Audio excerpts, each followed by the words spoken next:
Welcome to the Real Life Artist Podcast. This is the show where we discuss the challenges that come with being an artist, as well as ways you can overcome those challenges through practical applications, shared experiences, and general discussion. My name is Luke, and I'm your host. Now, this is the first episode. I'm excited. I've wanted to start this podcast for a minute. I've been preparing for a little while, and so I feel like I'm finally at that point where I'm ready to get this started strong, and I appreciate you for tuning in. So I sort of wanted to talk about the outline and the goal of this show, as well as some things we'll be going over and why I decided to start this show, and then we will get into the main topic, which has to deal with habits. So some of the things that we talk about in the show have to do with mental health and the mindset of being a musician, producer, composer. Now, if you aren't a musician, producer, composer, etc., that's fine. This is just a community of creatives where we talk about that sort of thing, what I call real life. You know, the mental health battles, the financial battles, relationship battles, etc. And so because I'm a musician, naturally it has that musical slant to it, but all are welcome, all creative disciplines and trades. This is a community. So we're here to support each other. I'm here to support you all. And if you look in the show notes, you can see ways that you can reach out to me for things that you're going through, experiences that you want to share, ideas for future episodes you would like to discuss, things of that nature. Feel free to check it out. So, why did I decide to start this show? Well, I feel there's a lot of really good content and information out there that has to deal with becoming better at your discipline, your trade, your craft. If you are a music maker, that would be how to make better songs and beats and structure and stuff, which is awesome. And then there's how to monetize that, the business side of things. But to me, I felt there was a very large, significant gap. And that is sort of what I define as real life, or, you know, these mindset challenges and issues that I just don't feel like are addressed and talked about enough in the music and creative space in general. So that is what we cover in this show. Now, if you're coming in from a long week, thank you. You're probably tired. If you are just starting your week, I think this will be a really good, insightful start to your week. So we are talking about habits and how habits, if you have too many bad habits, not enough good habits, can sort of make you a little depressed. And I do know that it can sound harsh, but your habits really can make you depressed. They can get you in this loop or cycle of you don't know what you're doing, or you want to do something, you know what you want to do, but you're just not able to because your habits aren't allowing for that. So, for example, you know, if you have a day job and you're trying to become a full-time music producer, composer, you tell yourself immediately when you get home from your day job, you're going to work on music. But then as soon as you get home, you spend an hour watching YouTube and then nothing gets done. And then the next thing you know, you have to move on to the next thing in your day. And you didn't get to do it that day. And that happens again and again and again and again, to the point where it's really difficult to keep focus on what you're ultimately trying to do. So this is really rough, so I'm going to cover some tactics and just general discussion about this, on ways that you can handle this, what mindset you should sort of approach it with. And I've been going through, I actually fully read, and I'm doing another read through because I really enjoyed it, of Atomic Habits by James Clear. This is a book I really wish I would have found a while ago, but you know, better to start today than never. So that's a lot of these points will come from that book. So I credit James Clear for a lot of the points made here. But this sort of has a twist that is adapted for creatives, music producers, composers, etc. So I first wanted to talk about, you know, sort of what habits are and the benefits of habits as it can pertain to our craft and how it can be useful. Well, habits are just sort of small things that you do without thinking about it. Maybe you get up in the morning and you just brush your teeth and your hair and you don't even think about it. That's just sort of the first thing you do in the morning. So that would be a habit. There are good habits, neutral habits, and of course bad habits. Good ones are what get you closer to your goal. Neutral, it doesn't really matter. Like turning your alarm off is just a neutral habit. And then bad habits would be things that sort of slow you down, get you away from your goal. So, for example, if you're trying to be in better shape and you're really not eating the best, then all those bad eating habits, those are bad habits. Now, when it comes to habits, I think it's really important to understand that there's a tipping point at which they help, because a habit is a small daily effort to help you toward your eventual goal. Now, I think the reason it's really easy to sort of play habits off as like this is not something that I want or need is we kind of fall into these mindsets where number one, we either tell ourselves I don't want to do habits because I don't want to, be like boxed in or pigeonhole myself into a life where I don't feel free.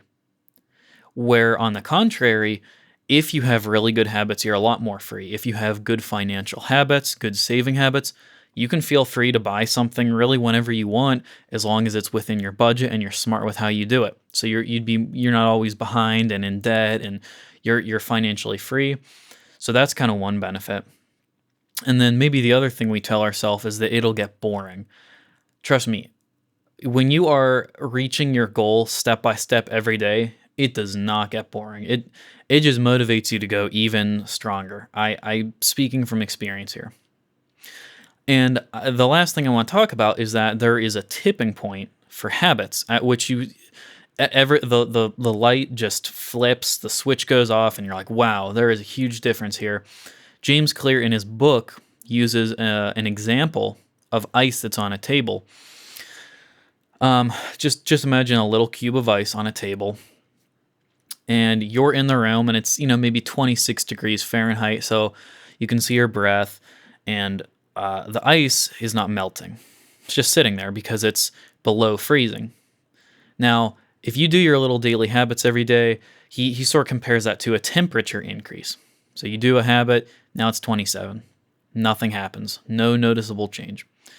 You do it again, now it's 28. Still no noticeable change on that cube of ice. 29, nothing, and so on until it gets to 32. Now, it's the same increase from 31 to 32. Now, though, the ice is going to start to slowly melt. Then from 32 to 33, it's going to melt even faster, and 33 to 34. But that tipping point between 31 and 32, it's the same increment as it has always been. But this time, a massive breakthrough happens. And that's the interesting and amazing power of habits and these small changes. They really get you toward that. So that's what we're going to be talking about today. Now, I'm not here to just reprimand you about bad habits that you may have, or just to make you feel bad, but I want to talk about habits. And I want to talk about what James Clear defines as the 4 laws of habit change. Now, here are the 4 laws to developing good habits if you want to build a good habit. Make it, and by the way, when I say it, we're talking about the habit. Make it obvious. So if you are trying to eat healthier, maybe you could, instead of putting like fruit or vegetables like far away in a place, like in the bottom of your fridge or the top of your pantry, somewhere you're never going to look, out of sight, out of mind. Make the habit obvious. Put, a bowl of apples in your living room, or if you want to drink more water, put a bottle of water inside every room.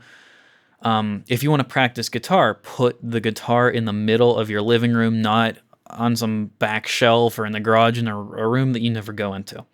If you want to make a habit of reading more and educating yourself, maybe put a book on your pillow as soon as you wake up. So when you go to bed at night, it's right there waiting for you. It's really obvious because you need your pillow to sleep.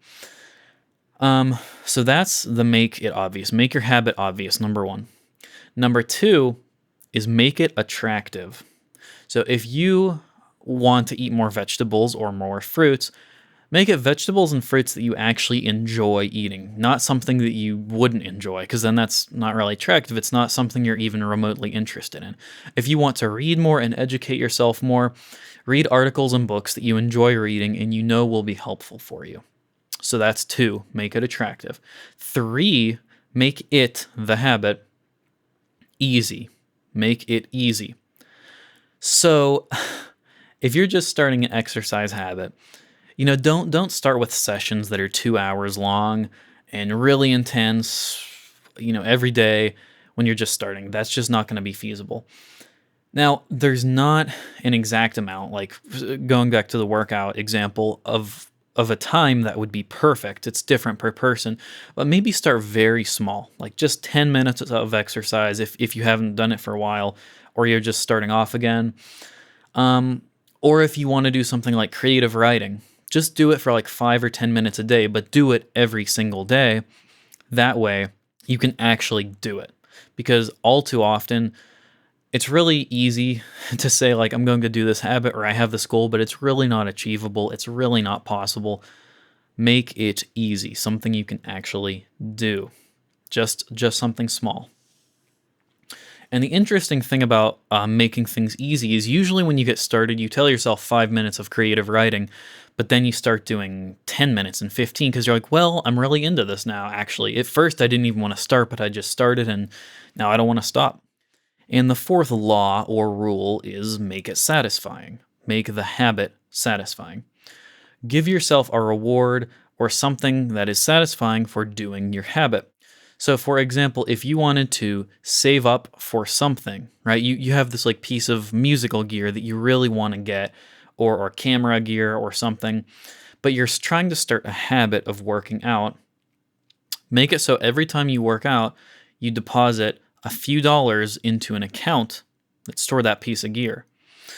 So you're rewarding yourself for working out, and it's a saving up for that piece of gear that you really want. And this is a reward for your good habit. So here's the thing though, just make sure the reward for your habit is not contradictory to what you're actually trying to do. So for example, if you're trying to eat healthier, don't make your reward for eating healthier a bowl of ice cream. That's just going to be contradictory. And what I will say, so again, to summarize, here are the 4 rules for habit change. Make it obvious, make it attractive, make it easy, and make it satisfying. I have implemented these and already have seen dramatic changes to my habits. And one of those habits is starting this podcast. So some of the habits that I do daily would include practice Spanish for 10 minutes, exercise for 10 minutes, practice piano for 10 minutes, creative writing for 5 minutes, podcast writing for 5 minutes, and there are a lot more. And these seem so small. They seem really small. But the interesting part is usually I start the habit and I say, oh, well, I'm already outside exercising. Let me just continue for another 20 minutes because it's nice outside. Or, well, I'm already practicing piano, so let me just improvise for fun now. These habits have just made such a big impact on my daily habits and skills. It's crazy, and I'm just sort of starting to get started with these whole concepts. So the question is, though, why are bad habits so easy to do and good ones are so difficult? Well, the answer is, for one, bad habits are rewarding in the moment, even though we know they're very penalizing and very bad in the long run. If you eat sweets all the time, they're bad for you in the long run, but the thing is, you enjoy the sweetness in the short term. And we as humans just sort of we really like that short-term sort of buzz, the short-term high that you get from that. The same would go with like a bad habit for money.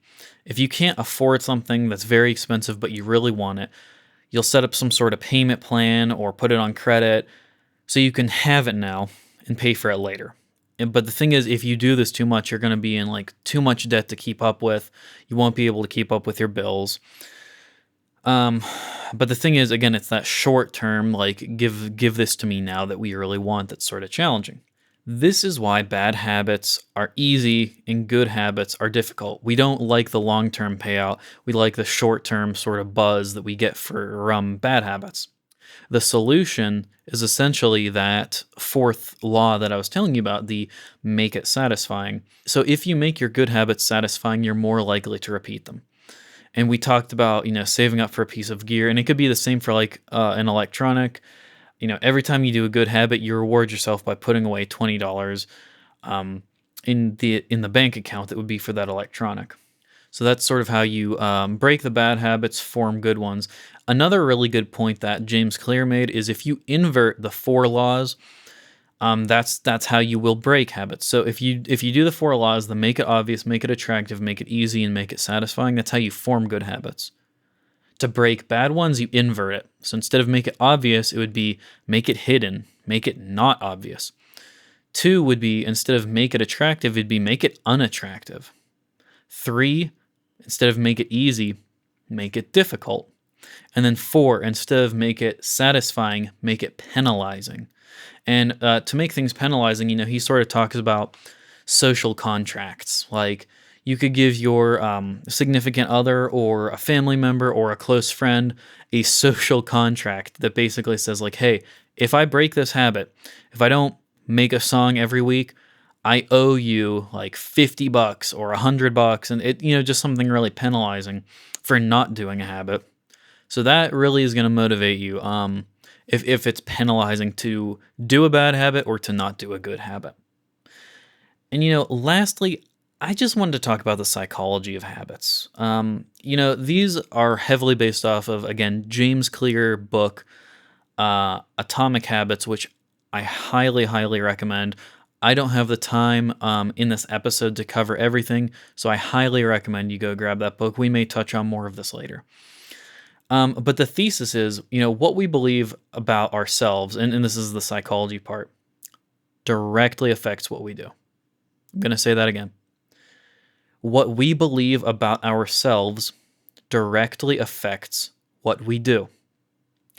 If you have a problem going to bed late every night and you tell yourself, well, I stay up late because I'm a night owl, then that's the issue. You tell yourself that you're a night owl. So then you genuinely believe it, and you follow the stigmas attached to that group. But if you're going to bed late, and you're trying to address that issue, and instead you tell yourself, well, I need to go to bed soon because I'm an early bird. Now you're kind of flipping everything on its head. That's going to reinforce the idea that you are somebody who wakes up earlier and somebody who has a better sleep schedule.